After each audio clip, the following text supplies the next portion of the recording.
The Nevada desert stretched endlessly under the scorching July sun as Captain Marcus Webb stood before the makeshift firing range at Fort Irwin National Training Center. Sweat dripped down his temples, not from the heat, but from the weight of what was about to happen. In his calloused hands, he held a leather-bound notebook filled with sketches, calculations, and dreams that had consumed the last 3 years of his life. Marcus was not your typical Army officer. At 42, with silver streaking through his dark hair and deep lines etched around his eyes, he had seen combat in Iraq and Afghanistan. He had watched good soldiers die because their mortar systems were too slow, too cumbersome, too predictable. While other officers climbed the ranks through politics and paperwork, Marcus spent his nights in his garage in Barstow, California, welding metal, testing springs, and reimagining how indirect fire could save lives. The clothesline drop system, as he called it, was elegantly simple. Instead of the traditional method of dropping mortar rounds down a tube one at a time, his system used a cable and pulley mechanism that could load multiple rounds in rapid succession, like clothes hanging on a line that could be released in controlled intervals. The firing rate could potentially triple, maybe quadruple the standard M252 81mm mortar system. Standing across from him were 5 members of the Army Weapons Development Board. Lieutenant Colonel Bradley Hutchinson led the panel, a man whose pressed uniform seemed to have sharper creases than his mind. Next to him sat Major Jennifer Cortez, whose reputation for crushing innovative proposals was legendary at the Pentagon. The other 3 board members looked equally unimpressed, already glancing at their watches before the demonstration even began. Marcus had requested this evaluation 17 times over 2 years. 17 times he had been denied. It took a sympathetic brigadier general who had served with Marcus in Kandahar to finally force this meeting. One chance. That was all he had. Lieutenant Colonel Hutchinson cleared his throat, his voice dripping with condescension. Your time starts now, Captain Webb. We have another evaluation at 1400 hours, so let us make this quick. Marcus felt his jaw tighten. He had anticipated this attitude. They saw him as a troublemaker, a dreamer, someone who refused to accept that the Army knew best. His personnel file was thick with reprimands for insubordination, for questioning doctrine, for pushing boundaries that comfortable officers preferred to keep firmly in place. He gestured to his assistant, Sergeant David Chun, a young combat engineer from Sacramento who believed in the project enough to spend his own leave time helping Marcus perfect the prototype. Together, they had assembled the system on a standard M252 baseplate. The clothesline mechanism gleamed in the sunlight, a series of carefully calibrated cables and release triggers that Marcus had machined himself in his garage workshop. The demonstration target sat 800 meters downrange. For reinforced plywood structures representing enemy bunkers, each marked with bright orange paint. As you can see, Marcus began, his voice steady despite his racing heart. The clothesline drop system maintains the same safety protocols as standard mortar operations, but allows for sequential loading of up to 6 rounds before firing. This means a single crew can maintain sustained fire rates that currently require multiple mortar teams. Major Cortez interrupted, her voice sharp as broken glass. Captain, we have tested rapid-fire mortar systems before.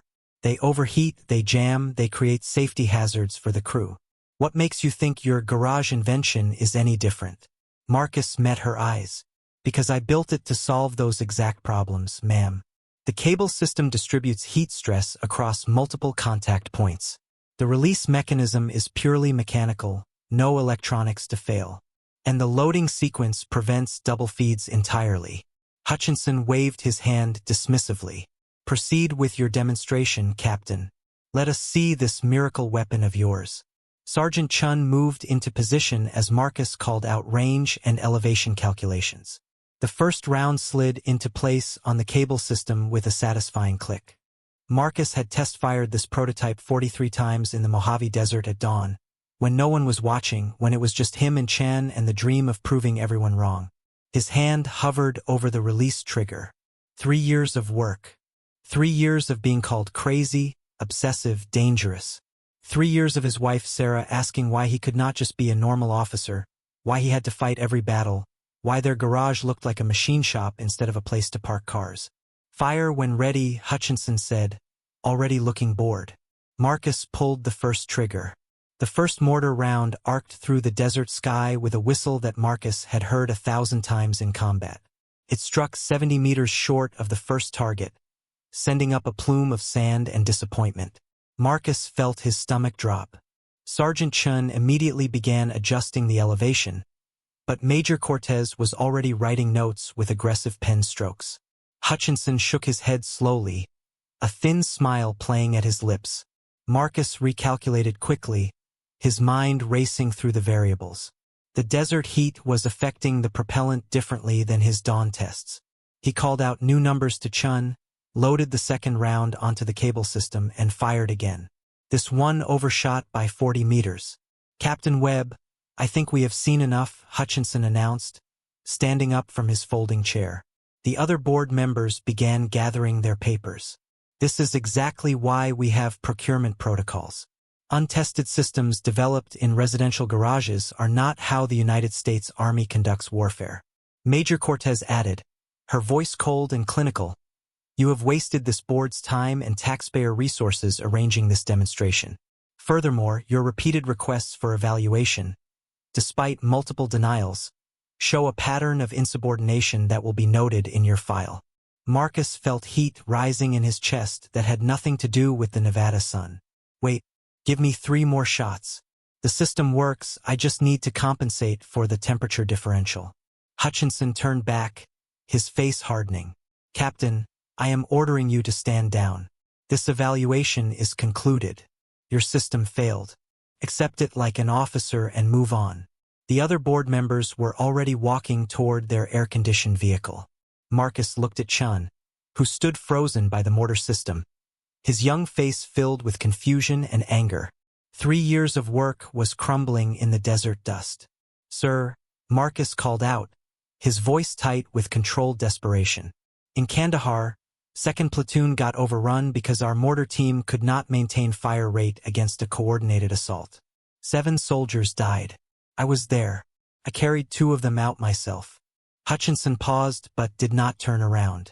"That is not relevant to this evaluation, Captain." "It is relevant," Marcus insisted, his voice rising now, control slipping. "Those men died because our systems are too slow. Because officers like you are too comfortable with doctrine to consider that maybe, just maybe, someone in a garage in Barstow might solve a problem that the Pentagon cannot." The silence that followed was deadly. Hutchinson turned slowly, his face flushed red. "You are officially out of line, Captain Webb. Consider yourself reported for insubordination. This project is terminated. If you pursue this further through any channel, I will personally ensure your career ends with a dishonorable discharge."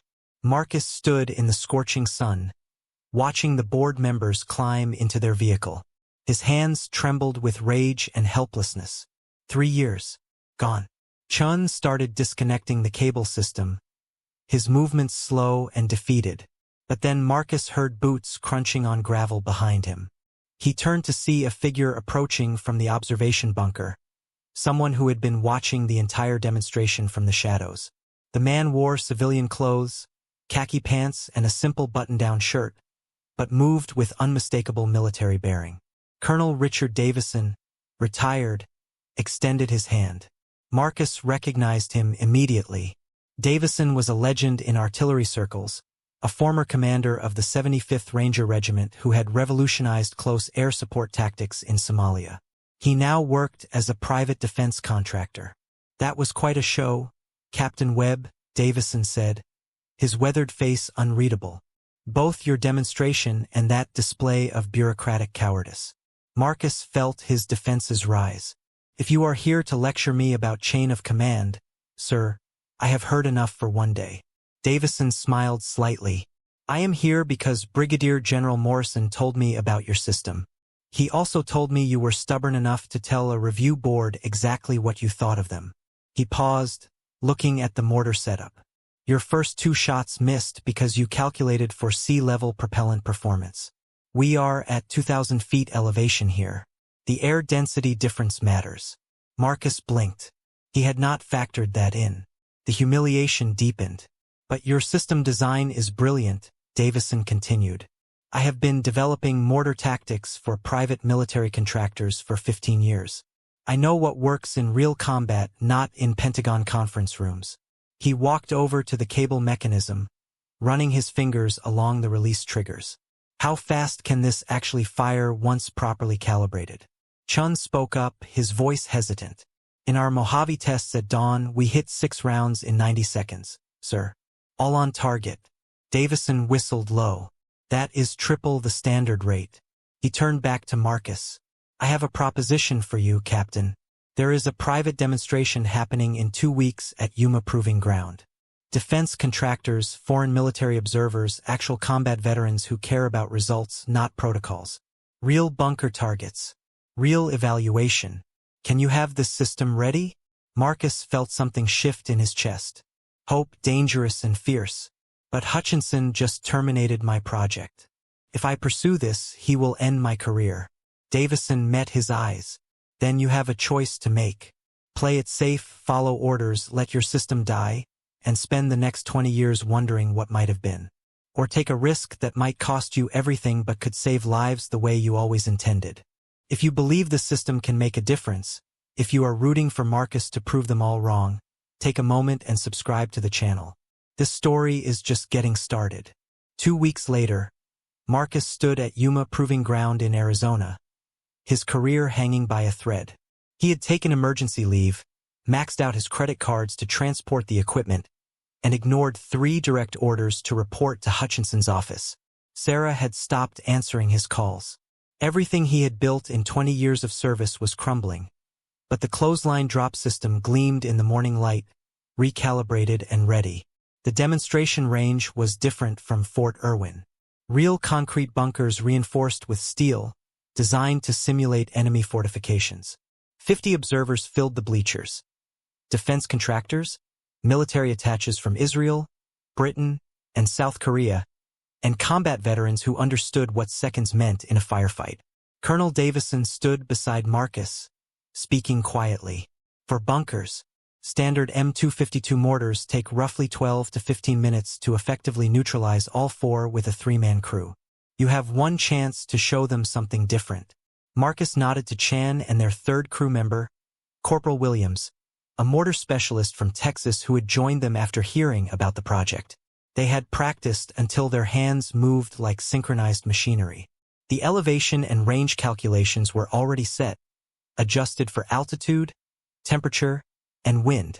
Demonstration live in 30 seconds, the range officer announced. Marcus loaded the first round onto the cable system. His hands were steady now. No more doubt, no more fear, just the work. The range officer counted down. 3, 2, 1. Commence fire. Marcus released the first trigger. The round launched with precision, striking the first bunker dead center. Before the smoke cleared, Chun had the second round loaded. Marcus adjusted the traverse angle 3 degrees. Fire. Direct hit on bunker 2. The cable system sang as Williams loaded the third round. The rhythm was perfect, mechanical, beautiful. 45 seconds. 3 bunkers destroyed. The observers were standing now, murmuring. Marcus made a final adjustment, loaded rounds 4 and 5 in quick succession onto the dual cable configuration he had added after the Fort Irwin failure. This was the innovation no one had seen yet. 2 rounds, 2 different trajectories, fired within seconds of each other. He released both triggers. The mortars screamed through the Arizona sky in a deadly choreography. Both rounds struck the 4th bunker simultaneously from different angles, the reinforced concrete structure erupting in a massive explosion that sent debris 50 feet into the air. Total time, 1 minute, 37 seconds. For bunkers, destroyed. The proving ground fell silent. Then someone started clapping. Then another. Within seconds, the entire crowd was on their feet. Marcus stood beside his system, chest heaving, hardly believing what had just happened. Colonel Davison approached with 3 men in expensive suits. Captain Webb, meet representatives from Lockheed Martin, Raytheon, and the Israeli Defense Forces. They would very much like to discuss your clothesline system. The conference room at Yuma Proving Ground buzzed with energy Marcus had never experienced. Engineering teams surrounded the clothesline drop system, taking measurements, asking technical questions, discussing manufacturing scalability. The representatives from Lockheed Martin were already drafting preliminary contracts. The Israeli military attaché was on his phone speaking rapid Hebrew, clearly excited. But Marcus felt hollow. His phone showed 17 missed calls from Fort Irwin. Lieutenant Colonel Hutchinson had finally tracked him down. Court-martial paperwork was likely already being prepared. He had won the battle but destroyed himself in the process. Colonel Davison found him sitting alone outside the demonstration building, staring at the desert horizon. "You look like a man who just had his dream come true and his life fall apart simultaneously." Marcus laughed bitterly.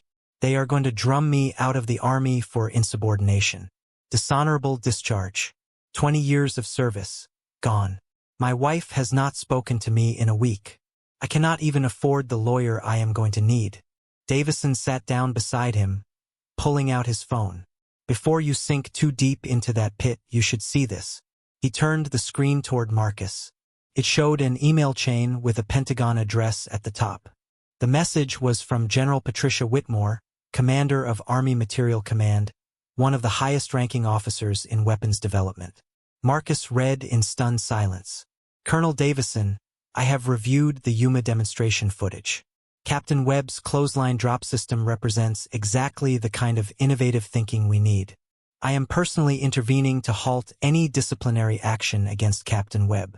Furthermore, I am recommending him for the Army Superior Innovation Award and assigning him as lead military consultant on the development contract.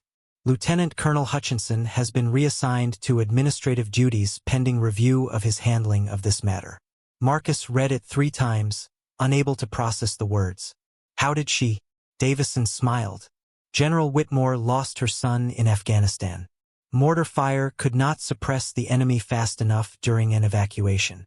When I sent her the demonstration video this morning, she watched it 4 times, then made 8 phone calls. You are not getting court-martialed, Captain. You are getting promoted." The weight that had been crushing Marcus's chest for 3 years suddenly lifted. He felt tears burning his eyes but did not care.